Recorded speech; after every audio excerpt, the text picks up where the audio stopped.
I think that, the notion that Alzheimer's is caused by the accumulation of beta amyloid in the brain is silly.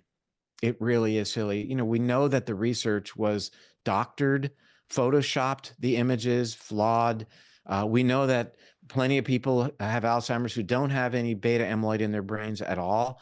We know that plenty of people have tons of beta amyloid in their brains and are cognitively quite intact.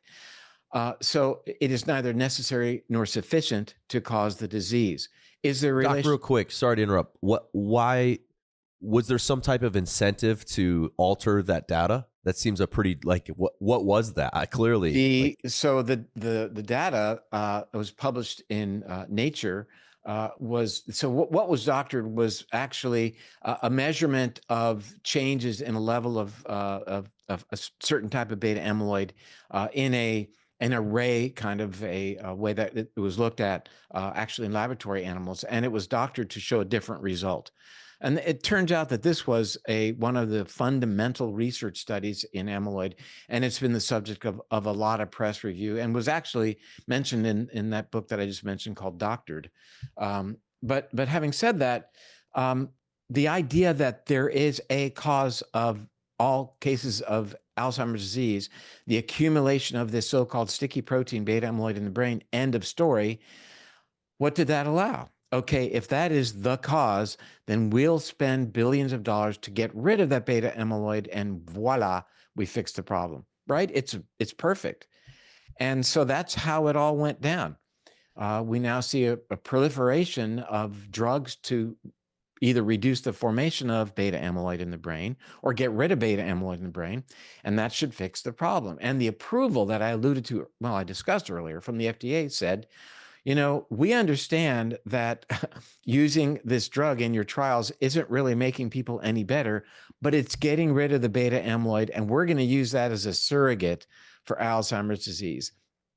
May I say that's pathetic? Because it is pathetic. The drug doesn't work to help people get better, but yet it rids the brain of this beta amyloid. So you're blaming Alzheimer's on this protein, and that's not the cause. It's like saying, oh, every time we see a fire in the neighborhood, firemen are there, so they're obviously involved somehow. Let's get rid of the firemen. Problem solved. Doesn't work that way. Is beta amyloid playing a role in some people? Of course it is. But what is now, I think, the real center of discussion as it relates to Alzheimer's is it is a metabolic problem. It's a problem with how the cells in the brain, specifically the immune cells, are using energy, and it relates to what's called their mitochondria. It explains why, then, there's about a fourfold increased risk, fourfold, in patients who have type 2 diabetes. It explains why there's an increased risk in hypertensive individuals and individuals who in midlife are obese. So it explains why there is an increased risk, dramatic increased risk post-COVID, or the relationship between herpes simplex virus or chlamydia pneumonia, or a mouth bacterium called Porphyromonas gingivalis. So lots of inroads can change the immune function in the brain and manifest then as Alzheimer's, and can lead to then the accumulation of this beta amyloid. But these things are way, way upstream of the beta amyloid. So targeting the beta amyloid is when the Mississippi's dumping into the Gulf of Mexico.